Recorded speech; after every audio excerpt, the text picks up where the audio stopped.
vocês aí hoje, que não teve nem chuva que fez vocês ficarem em casa, porque vocês sabiam que aqui é um potencial diferente. Então, eu sou a Vera Hoffmann, né? Sou professora aposentada, contadora de histórias, escritora, e eu tenho uma relação muito forte com São Leopoldo. Hoje eu moro em São Leopoldo, mas eu sou natural de Novo Hamburgo. E eu tenho uma história que eu gosto de contar às vezes, assim, quando teve uma época da minha infância que a gente morou no interior, divisa Novo Hamburgo, Dois Irmãos, travessão Dois Irmãos. E lá eu estudei numa brisoleta. Você sabe o que são as brisoletas, né? E era uma sala onde tinha de primeiro a quarto ano. E um dia o professor disse que nós íamos fazer um passeio. E nós íamos de Kombi para conhecer a rodoviária de São Leopoldo. E ali nós tomamos café com sonhos. E eu sempre tive esse apego muito grande. Depois, quando eu vim trabalhar como professora, foi aqui em São Leopoldo, em primeiro lugar. Aí, quando eu ia me aposentar no final do ano, eu tratei de vir morar aqui já no mês de abril para não me separar da cidade. Só um pouquinho, assim, bem breve. Então, sou uma pessoa que gosta muito de contar histórias. Me criei com um avô, contador de histórias em casa. E depois, enquanto professora, sempre contei. E eu fui buscando essa prática, né? De levar curso, formação. E o que mais prepara a gente é ouvir, né?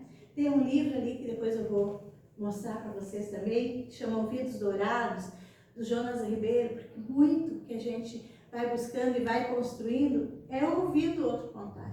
Então eu adoro quando estou numa roda de histórias e tem um monte de gente contando, porque ali a gente se nutre. Não que a gente vai querer fazer que nem... Eu nunca vou contar com uma Carmen, com uma Helena, com uma Jane, né? A gente não conta como o outro, mas a gente vê e tem ideias do que pode fazer, do que pode acrescentar. Então é isso, bem brevezinho.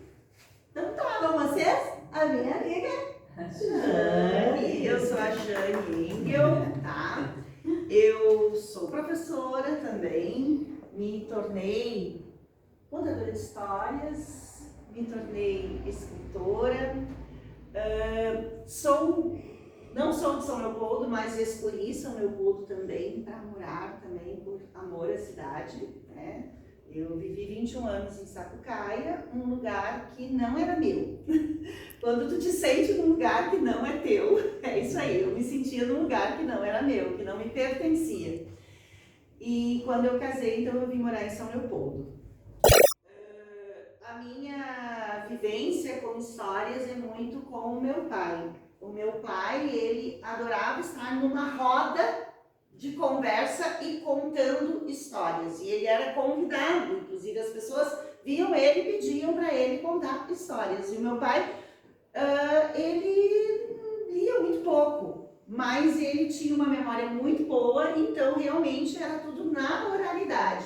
E ele contava histórias que ele ouvia e algumas que ele inventava, mas principalmente sobre as pessoas da terra dele. Tá? No interior de Terra de Areia, no Vale Três Forquilhas, então ele era de lá. E lá ele inventava histórias sobre as pessoas, sobre o vizinho, sobre o primo, sobre um tio, sobre o irmão de um outro, e ali as coisas foram se criando. A minha grande tristeza foi que quando eu pensei em trazer essas histórias todas que o meu pai contava para as pessoas, e as pessoas queriam ouvir, foi tarde demais. Porque o meu pai, ele se acometeu com Alzheimer, né?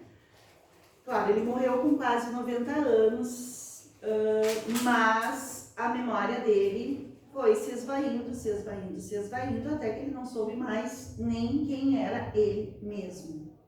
E o dia que o meu sobrinho perguntou para ele assim, vô, conta a história aquela, tal, acho que foi das bananeiras que eram plantadas no morro, né? E aí ele olhou assim para o meu sobrinho e disse, eu não tenho mais nada para contar. Então, assim, ele, ao mesmo tempo, ele já estava consciente de que ele não tinha mais nada na memória dele.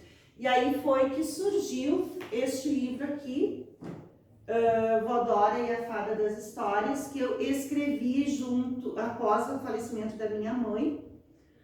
Meu pai ainda continuava vivo, mas ele retrata uma avó também que conta histórias para sua neta e de repente ela perde a memória. A Sofia, ela teve mais sabedoria do que eu e foi mais rápida do que eu, porque a Sofia, ela conseguiu resgatar as histórias da avó, tá? Então eu não consegui resgatar as histórias do meu pai. Isso a ficção faz, as histórias fazem, né? A gente pode viver nos personagens aquilo que a gente não viveu. Então, foi isso. Então surge Glória, a Fada das Histórias, porque a Fada das Histórias é uma personagem que eu criei também para contar histórias. E é isso, depois começam a surgir outras histórias.